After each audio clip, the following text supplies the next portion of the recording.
Hi, I'm Monica McCarthy with Coldwell Banker in Salida, Colorado, and I'm here with Rebecca Hauser of Karver Homes. Thanks for joining me. Yes, thanks for having me. We are going to be talking about building in the Chaffee County area. So let's get to it. So give me a summary of what your business offers and your coverage area. Oh, all right, so we are a custom home builder in Salida. We do a turnkey service, so we will start at plan stage, get you excavated, and all the way through when you put that key in the door and can move right into your house. Nice. We serve Chaffee County. We try to stick a little bit more to Salida, but we're also willing to go up to an hour outside of Salida. Okay. But we try to stick in that half an hour to an hour radius of Salida so that way we can get to everybody. Okay. So, Nice. So very local then. So how Yes. long have you guys been in Salida then? So, me personally, I've been here 5 years working for different custom home builders in the area. Okay. Dwayne Hauser is the owner of the company, Okay. and he has been in Salida since 2009 as both a plumber and a developer.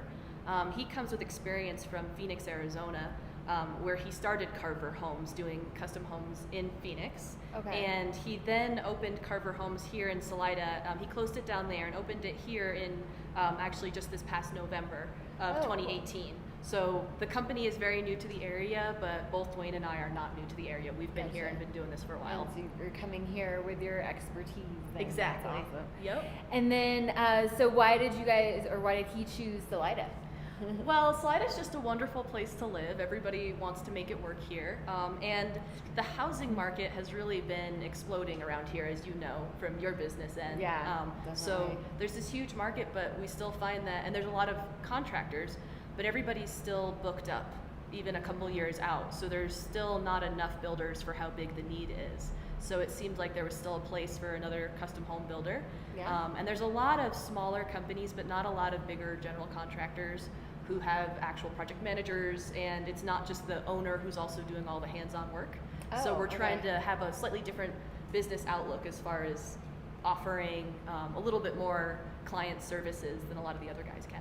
Nice. Well, that actually feeds me into, so what would your customers say they love the most about your business then? Yes, and it does lead right into that, because I do think that's one of the things that sets us apart is that most guys sub out part of their work, but they self-perform a lot.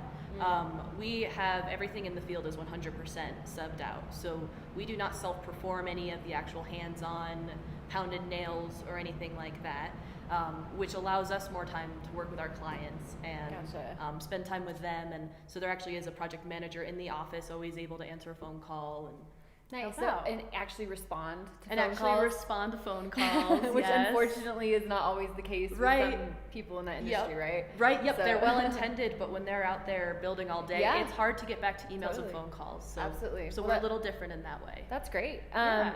So now switching over to the home building process, there's a lot to consider when you're building a house. So walk me through the process for anybody here that is thinking of building a home or want a little bit more information on that. What's that from the client's perspective?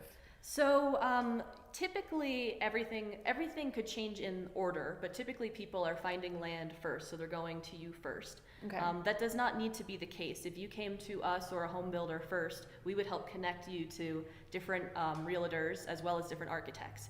But typically you're buying land and you're confirming that you have your finances in order and are deciding whether or not you're financing it yourself or you're using a bank. Then we start working on getting a set of plans drawn up. We don't have an in-house architect here, but we have a lot of people to refer to, and we can be a part of that process of getting the plans drawn up. Okay. But we don't do that in-house. And so the sooner you select your builder, the more input they can have on plans. But if you already have everything, lands bought, plans are made, then we could take over from there. Okay. And then there might be an HOA submittal depending on where your piece of land is. Okay. And we're gonna then work on building permit applications. There's to the county, potentially to the city or the town of Poncha, depending on where you're building. If you have a well or a septic, that's something that you're going to want to know, and we're going to need to be getting applications in for both of those. Okay. Your well application usually actually takes almost 5 months, so it's something that really needs to get in fast. Okay, But good to know. whoever your builder is would be able to help with all of that. Okay. And then there's a couple different times of getting stakes in the ground and playing around, making sure the angle is just right and you're happy with where the house is placed while we're waiting for the permit to come in, and then we start excavating. Okay, so you're positioning it towards those mountain views, right? Yes, always. We usually restake a house maybe 4 or 5 times because you think you got it, and then you shift You're it, like, but you lose the view off of that window. But Chavano's that way, right? Yep, Yeah. exactly. Yep. Okay, nice. So you help them figure all of that out Yes. on the Yeah. ground. And, Yep. okay. Yeah, we make sure that you're getting everything that you wanted out of your lot. Nice. Mm-hmm. So then how long does it typically take to build a home in this area? It definitely depends on the size of the house you're trying to build, but Okay. a typical custom home might be from 2,000 to 3,000 square feet. Okay. And that, I would say, is typically 6 to 8 months. Hypothetically, it could be faster, but we're limited on resources being in a small mountain town. Okay. But rarely will it take longer than that. When you get up to big $1 million, 5,000 square foot houses, they might be closer to a full year, but we're usually not seeing more than a year, even with those bigger ones. Okay.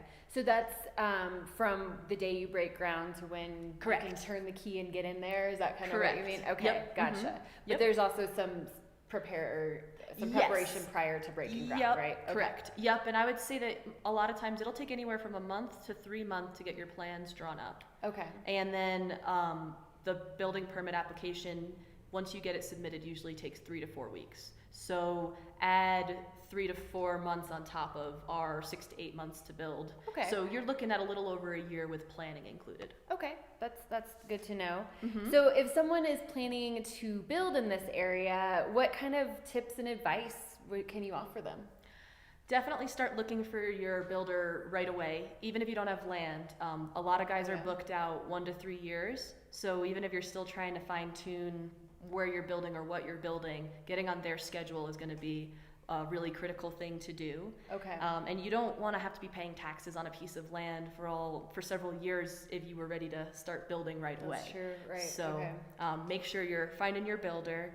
And then if you already found a builder or an architect or a realtor, ask them for referrals, because it's a small town and we all work together all the time. And if you already found someone you like and trust, then let them help you find somebody else you want to work with. Okay, that's good to know.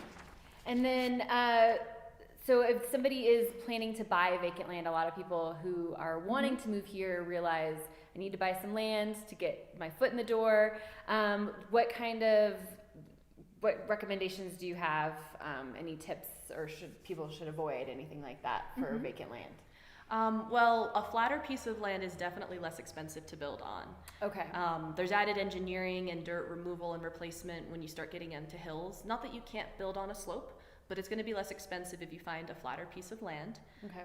If you're looking for a piece of land near the river, make sure you're asking about where the floodplain is, because you'd hate to see this gorgeous piece of land, but only the back third of it could be built on, and you thought you were going to build right up next to the river. So make sure you're asking those questions about where's my building envelope? I want to know where my house could be placed, not just how much land do I own. Gotcha. And then make sure you're checking to see if there are any HOA restrictions, because you might want to have a greenhouse, but your HOA wants you to have a brown house. And so you want to make sure that you're not going to be restricted on the overall look that you want your house to have. Gotcha. So checking those design requirements and those covenants, right? Okay. Good Yep, to know. for sure. And then, what questions should a homeowner ask? So you want to buy, you want to build. What should that type of person ask when they're hiring a builder? So I would say that a big thing is to ask what the builder's timeline is, because as I said before, some of them might be 3 years out, and that just might not work for your schedule. So you want to make sure that their timeline can line up with yours, as well as how long will they take to complete the house. Because some builders will take 1.5 years when another builder would have taken 6 months. So that's important to know. Finding out what kind of contract they like to do. You could have a lump sum contract or a cost plus with a grand max contract. And that just is a different functionality of, am I going to pay the same dollar amount every month or at certain increments, or is it going to be truly based on the materials being ordered? So that's a good way for you to know how prepared you need to be with your funding. Okay. And finding out if there is a project manager. A lot of companies here don't have a specific project manager, or the person you work with initially is not necessarily the person you work with throughout the project. And you're spending the better part of a year with this person. So you want to make sure you're comfortable with the person you're working with, not just the company. So asking those questions is very helpful. And one last thing would be find out how involved the homeowner can actually be, because some companies want a homeowner to step back completely. Others want a lot of attention. And I think it just depends on who are you as a homeowner and how involved you really want to be. And it's a custom home, so most people want to be fairly involved. Sure, yeah. So asking those questions. Okay, that's some good points. And then, okay, that's really helpful. Do you have anything else to add to that? The biggest thing is that it's just a very personal thing to build a house. And you want to make sure that you like your builder. You're spending a lot of time with them. So make sure that your voice is being heard and you're really getting the house that you want. Okay, well, great. So, well, thank you so much. This is Rebecca with Karver Homes. They are a custom builder here in Salida, Colorado, and I will have all of their information at the bottom of this video so you can contact them directly for any other questions. Thanks, Rebecca.